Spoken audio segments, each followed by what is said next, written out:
मुझे शुद्ध कर सकता है, तू मेरी गलती गुनाहों से मुझे माफ कर सकता है, तो अपनी मेरी गलतियों से मुझे आज़ाद कर सकता है। तू चाहे तो मुझे सालों सालों की बीमारियों से आज़ाद कर सकता है, तू चाहे तो मुझे लाचारियों से आज़ाद कर सकता है, तू चाहे तो तू मुझे छुटकारा दे सकता है। अगर आज आप निकल रहे हो, जूझ रहे हो, तो कहो आज परमेश्वर के सामने घुटने टिकाकर पश्चाताप।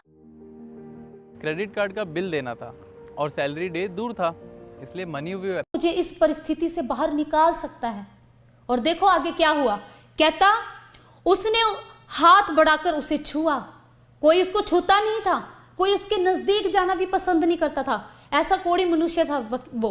लेकिन परमेश्वर यीशु मसीह ने क्या किया, उसको छुआ, उसकी ओर हाथ बढ़ाकर उसको छुआ और कहा, मैं चाहता हूं तू शुद्ध हो जा। हालेलुया।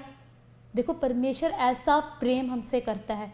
अगर परमेश्वर कहता कि धर्मी जन अगर 7 बार भी गिरेगा फिर भी वो उठ खड़ा होगा। अगर आज चाहे हम गलतियों में हैं, चाहे गुनाहों में हैं, और हम उसमें परमेश्वर के नज़दीक जा रहे हैं, पश्चाताप कर रहे हैं, विनती कर रहे हैं, और परमेश्वर क्या कहता है, कहता मैं चाहता हूँ कि तू शुद्ध हो जा, तो सच में वो ऐसा प्रेमी परमेश्वर है। लोगों के सामने गलतियाँ रखोगे, लोग आपकी गलतियाँ माफ़ नहीं करेंगे, लेकिन मेरा परमेश्वर कहता है कि मैं तुझे हाथों हाथ उठा लूँगा, मैं तुझे गिरने नहीं दूंगा, और अगर तू गिर भी जाएगा तो तुझे उसमें गिरा हुआ रहने नहीं दूंगा। हालेलुया। ऐसा प्रेम वो हमसे करता है। और जब परमेश्वर ने उसको ऐसे छुआ और वो क्या हुआ, उसी घड़ी उसका कोढ़ उसकी बॉडी से गायब हो गया और वो बिल्कुल चंगा हो गया। हालेलुया। अगर आज आप विश्वास करके प्रार्थना करें तो सच में वो खुदावंद का आत्मा आपको छुएगा और आपको आपके लाइलाज बीमारियों से आज आज़ाद करेगा, आज आपको छुटकारा देगा।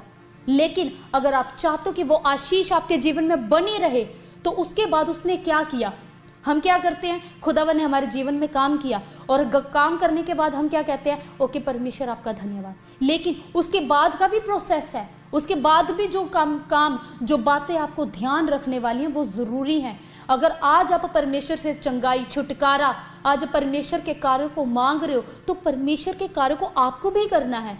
आगे और भी कार्य जो आपको करना है। उस कोढ़ी व्यक्ति ने कहा और परमेश्वर ने उसको चंगा किया, और आगे क्या होता है, कहता और उसका कोढ़ तुरंत जाता रहा। हालेलुया। उसी समय वो चंगा हो गया, उसी समय वो हील्ड हो गया।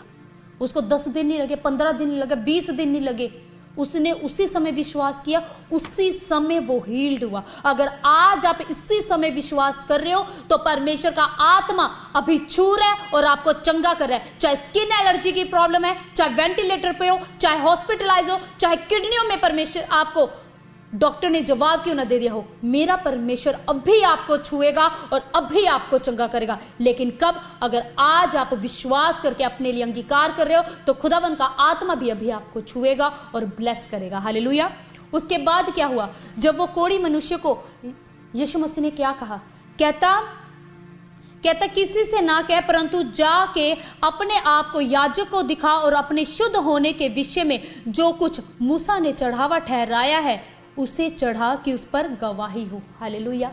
अब हम क्या करते हैं, परमेश्वर ने हमारे जीवन में कार्य किया लेकिन हम उसकी गवाही नहीं देते।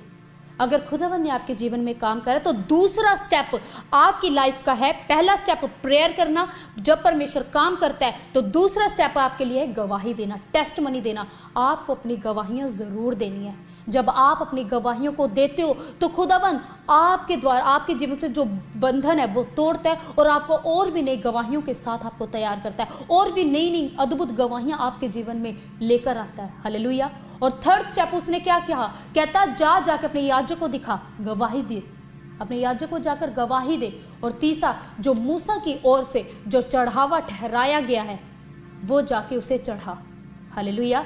परमेश्वर ने आपके जीवन में काम किया, आपने गवाही दी, लेकिन हम परमेश्वर को थैंक्स गिविंग भेंट देना भूल जाते हैं, हम छोड़ देते हैं। हम कहते तो हैं, बहुत से लोग मैंने ऐसे भी देखे हैं अपनी लाइफ में, अभी भी आते हैं कुछ लोग कि जिनके जीवन में परमेश्वर काम कर देता है और वही बीमारी उनके जीवन में दोबारा से लौट कर आ जाती है, वही प्रॉब्लम दोबारा से लौट कर उनके जीवन में आ जाती है। अगर खुदावन ने चंगा किया, परमेश्वर का कार्य तो परफेक्ट है, वो होना ही नहीं चाहिए, लेकिन क्या होता है, हमारे ही कारण, हमारी खुद की गलतियों के कारण वो बीमारियां, वो लाचारियां दोबारा से हमारे जीवन में वापस आ जाती हैं। अगर आप चाहते हो कि परमेश्वर की चंगाई, उसकी आशीषें आपके जीवन में बनी रहे, तो कुछ चीज़ें जो आपको करनी है वो है प्रार्थना। जो